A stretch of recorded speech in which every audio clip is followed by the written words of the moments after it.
बातचीत हो रही थी वहां पे स्टूडेंट्स की आपस में, तो भाई वो आप सुनोगे ना शॉक रह जाओगे कि क्या है असली माँ। सबसे पहले लड़का लिखता है स्टे सेफ ब्रदर, उस थले लिखा है उसने। दूसरे लड़के ने लिखा है कि जस्ट प्रोटेस्ट, किसी तरह प्रोटेस्ट करो। एक लड़का नीचे लिखता है कि मैटर बहुत इंटेंस हो गया है, सारे ग्रुप चैट में अभी यही बात हो रही है, जितने भी ग्रुप चैट्स हैं वहां पे यही बात हो रही है। और बात क्या हो रही है वो सुनना। नीचे एक लड़का कहता है let me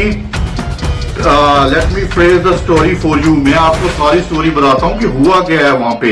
the girl died of the molestation bye her BF on central library. तो लाइब्रेरी के अंदर उस लड़की का जो बॉयफ्रेंड था उसने उस लड़की के साथ गलत हरकतें की है। उसके बाद क्या लिखता है, then the management decided to mask it by taking her body and planning it in her hostel room showcasing an attempt to suicide. और कहा जा रहा है कि तब जब वो लड़के ने उस लड़की के साथ गलत हरकतें की तो वहां पे वो लड़की मर गई, तो उसकी बॉडी को उठा के रूम में लेके आए हैं। कहा जा रहा है कि कॉलेज का मैनेजमेंट इसमें मिला हुआ है और उसको ऐसे प्लांट किया गया, ऐसा दिखाया गया कि उस लड़की ने अपनी जान दी है वहां पे खुद, उसको किसी ने मारा नहीं है। नीचे लिखा है बाय प्लांटिंग एविडेंस, ऐसे एविडेंस दिखाएंगे कि उस लड़की ने अपनी जान खुद ली है, उसको किसी ने मारा नहीं है। Few of them saw this happening, कुछ बच्चों ने ये चीज होते हुए देख ली कि उसकी बॉडी को ले जाकर उसके रूम में रखा गया। And then started protesting. इसी वजह से नेपाल के स्टूडेंट्स ने प्रोटेस्ट करना शुरू किया कि आपने वो लड़की की बॉडी ले जाके रूम में रखी है और उसको दिखाया गया कि उस खुद लड़की ने खुद आत्महत्या। A storm is brewing at one of India's most reputed private universities.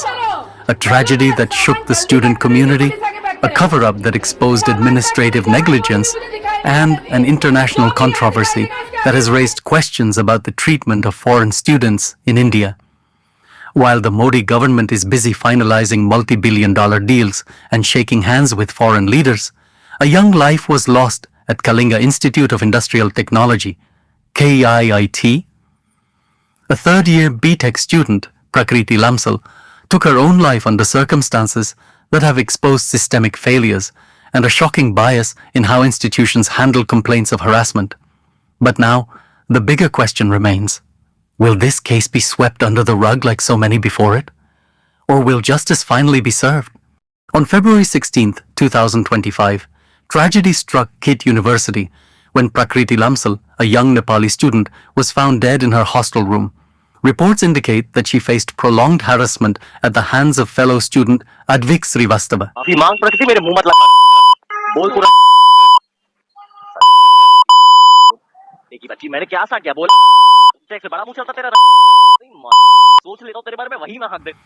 Despite multiple complaints, the university administration allegedly failed to act, ignoring the red flags that could have prevented this heartbreaking event.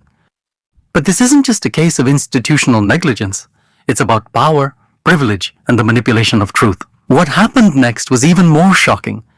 Instead of standing with the students demanding justice, KIIT administration resorted to intimidation.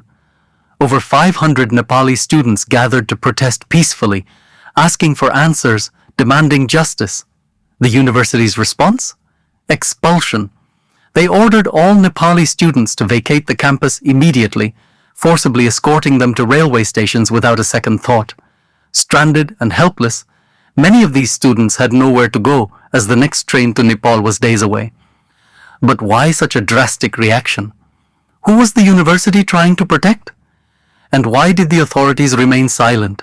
The situation escalated beyond India's borders. The Prime Minister of Nepal, K.P. Sharma Oli, personally intervened, sending government officials to Bhubaneswar to ensure the safety of the students. With mounting pressure, KIIT was forced to retract its eviction order and issue a formal apology. But was it sincere, or was it just damage control? As this controversy unfolded, a pattern emerged. While mainstream media obsessed over trivial fires against dissenters and the latest international handshake between leaders, the Kiit case was largely ignored. The same system that was quick to attack India Got Talent and silence voices critical of the government was eerily silent here. The question is, if outrage was justified in one case, why is it absent in another? Now, the critical issue is legal accountability. Who will be the first to file an FIR against those responsible for Prakriti's death? Will Guwahati, the city that took a stand against India Got Talent, be the first to take action in this case too? The precedent exists. The legal system has been activated for far lesser offences. Will it rise to the occasion when justice truly matters? This case is more than just an individual tragedy. It has put India's reputation as an educational hub at stake. If Nepali students feel unsafe, if they believe that their voices will not be heard, they will start looking elsewhere. China, Europe, and other Asian nations are ready to welcome them. Is India prepared to lose this trust? And what does this mean for India-Nepal diplomatic ties moving forward? Justice for Prakrti Lamsal is not just about punishing the guilty. It's about ensuring that no student, regardless of nationality, has to suffer the same fate.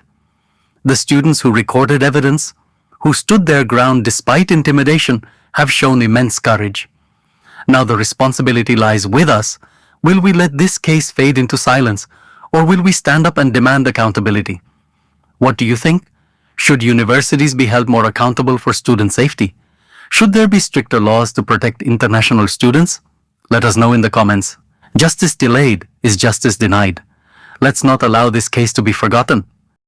Statements I said on 16th night in the spur of the moment, and I want to communicate that whatever statements I had done, I said are mine and have nothing to do with any of the authority of Kiit University. And if any of my statements has hurted the sentiment of my Nepali students or people of Nepal, I apologize for it sincerely. To take a moment to apologize for my recent remarks regarding Nepal while handling a student protest that escalated beyond control. My intention was never to offend or demean anyone, and I deeply regret if my words caused unintentions of anyone. I want to emphasize that my words do not reflect the views of the university or any of its authorities. However, it is pertinent to convey that my words were a consequence of being directly instigated by statements made during the protest, where my country and my institution were called corrupt and poor. In that heated exchange, my reply was meant to defend